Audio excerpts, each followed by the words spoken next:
भगवान श्री राम के कुछ ऐसे गुण जो उनको मर्यादा पुरुषोत्तम राम बनाते हैं। नंबर 1, वो एक आदर्श पुत्र थे। नंबर 2, जिम्मेदार भाई। नंबर 3, एक आदर्श पति। नंबर 4, और वो एक वीर योद्धा थे। नंबर 5, और वे एक अच्छे शासक थे। नंबर 6 पे आता है कि भगवान श्री राम ने कभी भी किसी को भी जाति से लेकर भेदभाव की नज़र से नहीं देखा था।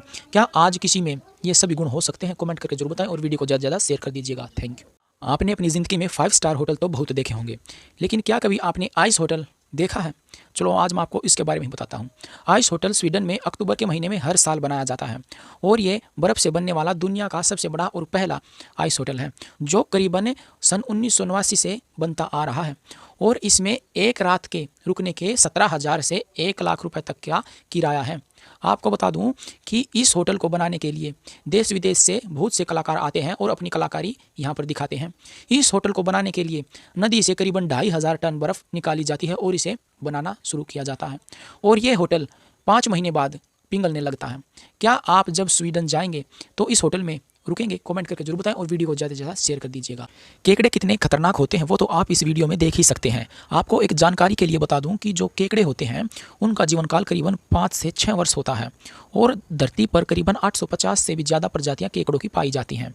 और केकड़े इतने खतरनाक होते हैं कि जो वो इंसान को एक बार किसी जगह पर काट ले या चिपट जाए तो वो उसे आसानी से छोड़ने वाले नहीं हैं।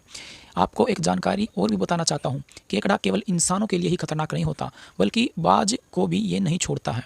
आसमान में उड़ रहे बाज जब केकड़ों का शिकार करते हैं तो वे उसकी चोंच पर चिपट जाते हैं और उसको तब तक नहीं छोड़ते जब तक वह मर नहीं जाता। इसलिए केकड़ों से दूर ही रहें। अमेरिका के सिएटल में एक ऐसी जगह मौजूद है जहां पर लोग खुलेआम च्युइंगम को दीवारों पर चिपकाकर चले जाते हैं। ऐसा लोग कुछ ही सालों से नहीं कर रहे बल्कि सन 1990 से लोग ऐसा करते आ रहे हैं। ये जगह इतनी फेमस हो गई है कि यहाँ पर करीबन 2 लाख से भी ज़्यादा च्युइंगम चिपके हुए हैं, इसलिए इस जगह का नाम च्युइंगम वॉल ही रख दिया गया है। बहुत से देशों से आते हैं लोग इस जगह को देखने के लिए। इस जगह पर आने के बाद लोग च्युइंगम तो चिपकाते हैं, लेकिन कुछ लोग तो इन च्युइंगमों को चाटने भी लगते हैं और कुछ लोग इन च्युइंगमों को खुद चबा भी जाते हैं। 2009 में इस जगह को दुनिया की सबसे ज़्यादा कीटाणु पाए जाने वाली जगह घोषित कर दिया गया है। जब आप अमेरिका जाएंगे क्या इस जगह को देखने जाएंगे? कमेंट करके जरूर बताएं और वीडियो को वायरल जरूर कर दीजिएगा।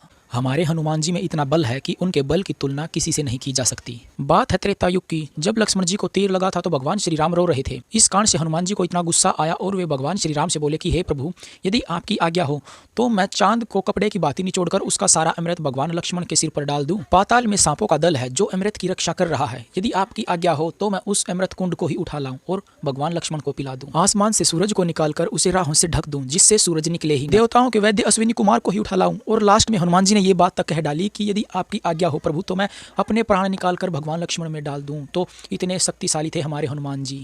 थाईलैंड के सैमुट सांग्सख्रम प्रोविंस में माइक्लोंग नाम का एक रेलवे स्टेशन है। इस रेलवे स्टेशन से कुछ पटरियां शहरों के बीचों बीच से गुजरती हैं। जिन पटरियों में से एक पटरी बिल्कुल सब्जी मार्केट के बीचों बीच से गुजरती है। इसके ऊपर ही लगाई जाती है सब्जी मार्केट।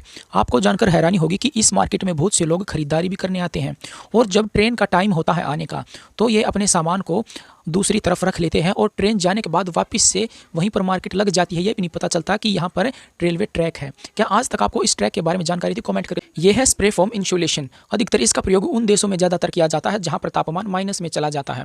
रसिया जैसे बड़े देशों में भी इसका प्रयोग काफ़ी होता है। सभी अपने घरों के अंदर इसकी कोट करवाते हैं। यह एक ऐसा स्प्रे है जो हवा के संपर्क में आने से फूलने लगता है और फूलने के बाद कठोर हो जाता है। इसकी यही खास बात है कि इसके अंदर ठंडी हवा नहीं आ सकती। इसी के कारण लोग इसे अपने घरों पर इसकी कोटिंग करवाते हैं।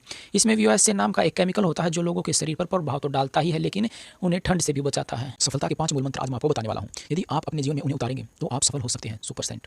नंबर 1, मुझसे नहीं होगा। ये बात तो अपने आप से कभी कहिएगा ही नहीं। आपका जिस भी काम में इंटरेस्ट हो आप उस काम को करिए। आप गवर्नमेंट जॉब करना चाहते हैं गवर्नमेंट जॉब करिए, बिजनेस करना चाहते हैं बिजनेस करिए, लेकिन लोग क्या कहेंगे इसके बारे में कभी सोचना भी मत। लोगों का काम है कहने का। यदि लोग नहीं कहेंगे तो आप आगे कैसे बढ़ेंगे? लोगों को कहने दो और आप आगे बढ़ते रहो। इसलिए लोगों की परवाह ना करें कि लोग क्या कहेंगे। नंबर 3 कि आज मेरा मूड नहीं है। देखो दोस्तों, यदि आपको सफल होना है तो आपको हर रोज का काम हर रोज करना पड़ेगा। आज के काम को कल पर न टालें, ये आपके लिए ज्यादा अच्छा होगा। नंबर 4 कि मेरी तो किस्मत ही खराब है। जो लगातार परिश्रम करते रहते हैं, मेहनत करते रहते हैं, उनको जब सफलता नहीं मिलती तो वे किस्मत को दोष देने लगते हैं कि मेरी तो किस्मत ही खराब है। देखिए दोस्तों, जब आपके टारगेट अधिकतर बड़े होते हैं तो आपके रास्ते में उतनी ही कठिनाई आती है और ये आएंगी, ये एक फैक्ट है। यदि आपका टारगेट छोटा होगा तो उतनी कठिनाई आपके रास्ते में नहीं आएंगी और आप जल्दी से उसे अचीव कर सकते हैं। लेकिन यदि आपका टारगेट बड़ा होगा तो आपको कठिनाई झेलनी ही पड़ेगी। इसलिए किस्मत को न कोसें। नंबर 5 पर आता है कि मेरे पास टाइम ही नहीं है। देखो दोस्तों, जो सफल लोग हैं और जो असफल लोग हैं उन दोनों को अक्सर टाइम तो यानी दिन में 24 घंटे इक्वल ही मिलते हैं, लेकिन वे सफल हो गए और कुछ लोग असफल रह गए। इनमें क्या है कि जो असफल लोग हैं उन्होंने टाइम को अच्छे से मैनेज नहीं किया और जो सफल लोग हैं उन्होंने अपने टाइम को अच्छे से मैनेज किया। इसलिए अपने टाइम को अच्छे से मैनेज करना सीख लीजिए। जिस दिन आपको टाइम मैनेज करना आ गया तो आप सफल होते चले जाएंगे।